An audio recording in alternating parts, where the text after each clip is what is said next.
Ke informasi yang menjadi sorotan di Kompas Siang, Saudara, di mana polisi menetapkan pelajar SMP yang melakukan aksi motor freestyle hingga menyebabkan tembok tempat wudhu roboh di Padang, Sumatera Barat sebagai tersangka.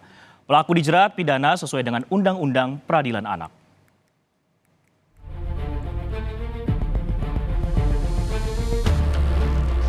Statusnya anak ini tersangka. Ya, anak ini adalah tersangka. Anak ini umurnya 13 tahun, rekan-rekan. Ya, pelaku ini umurnya 13 tahun. Nah, ini pelajaran buat kita semua. Makanya saya tekankan lagi ya kepada semua masyarakat, saya mohon anak-anak kita yang belum cukup umur jangan dulu ya diberikan kendaraan seperti mobil atau motor untuk. Naas, seorang anak berusia 8 tahun meninggal dunia saat tengah mengambil wudhu. Bocah malang itu tewas tertimpa tembok pembatas parkiran yang ditabrak sepeda motor. Tembok itu roboh setelah ditabrak sepeda motor yang dikendarai pelajar SMP yang melakukan aksi freestyle.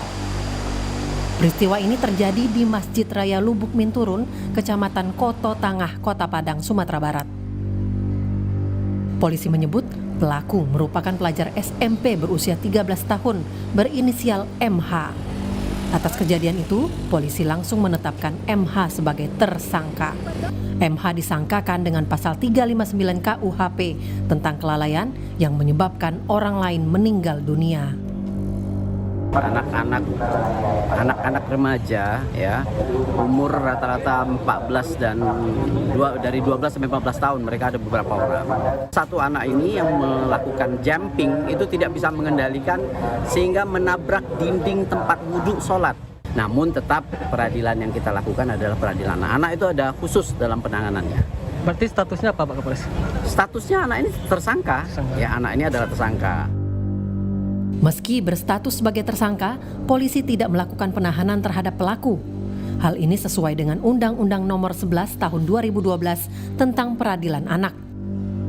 Dalam ketentuan undang-undang, anak yang bisa disanksi pidana adalah anak usia di atas 12 tahun. Sementara, sanksi penahanan terhadap anak bisa dilakukan di atas usia 14 tahun. Wali Kota Padang, Henry Septa, menyesalkan peristiwa meninggalnya bocah SD akibat ulah freestyle ini. Henry mengingatkan masyarakat untuk tidak mengizinkan anak yang belum cukup umur mengendarai kendaraan sendiri.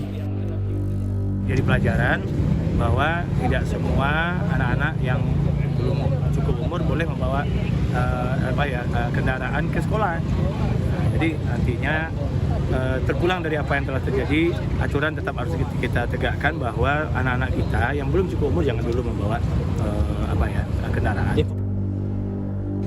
Peristiwa mengenaskan itu terjadi di Masjid Raya Lubuk Minturun, Kelurahan Lubuk Minturun, Koto Tangah, Padang, Sumatera Barat, Senin lalu. Peristiwa terekam jelas dari kamera pengawas yang berada di bagian luar masjid. Warga sekitar yang melihat kejadian sempat berupaya membawa korban untuk mendapat pertolongan. Namun, nyawa korban yang masih berusia 8 tahun itu tidak tertolong. Tim Liputan, Kompas TV. Lantas seperti apa kelanjutan kasus tewasnya siswa SD yang tertimpa tembok masjid di Padang, Sumatera Barat? Kita langsung tanyakan perkembangannya ke jurnalis Kompas TV, Rio Johannes di sana. Rio, selamat siang. Bagaimana kelanjutan proses hukum terhadap tersangka, mengingat tersangka ini usianya masih 13 tahun, Rio? Saudara, hingga saat ini memang pihak kepolisian masih menerapkan penanganan untuk kasus ini secara hukum. Itu sudah menetapkan tersangka, yaitu pelajar yang mengendarai sepeda motor yang menghantam tembok pembatas antara parkir masjid dengan tempat berwudu. Sejauh ini memang meski sudah ditetapkan sebagai tersangka, tapi MH ini, pelajar SMP 13 tahun ini, tidak dilakukan penahanan. Dia masih bersama orang tuanya. Nah, ini karena statusnya juga adalah anak berhadapan dengan hukum.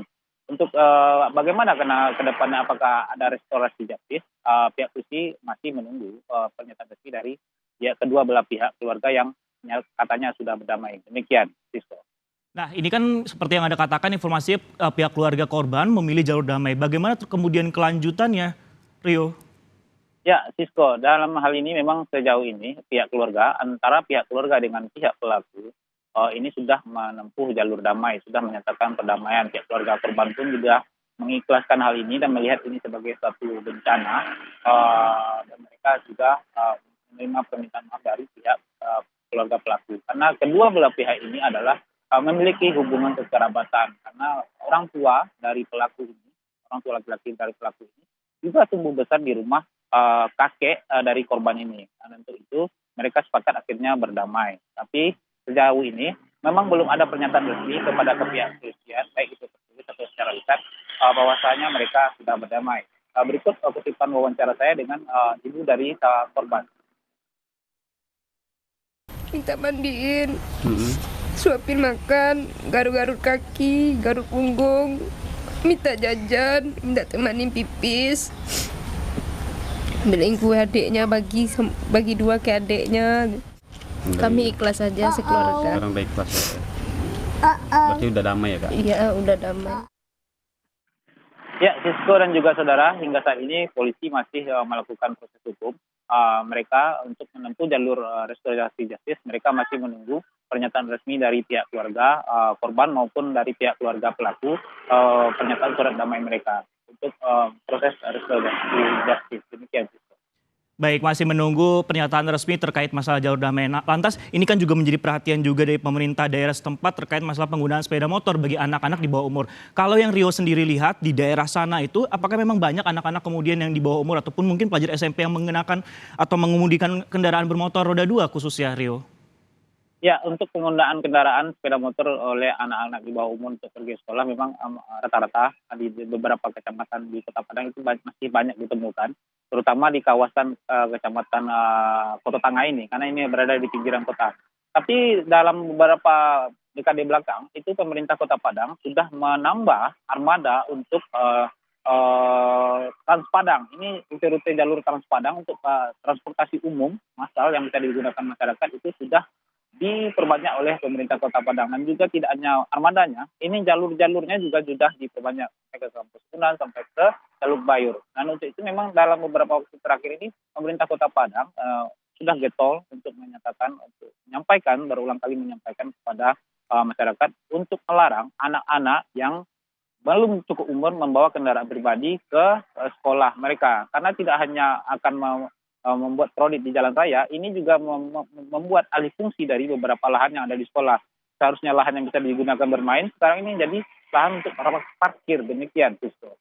Baik, terima kasih Rio Johannes yang melaporkan langsung dari Padang, Sumatera Barat terkait masalah bocah 8 tahun tewas tertimpa tembok di musola. Terima kasih Rio.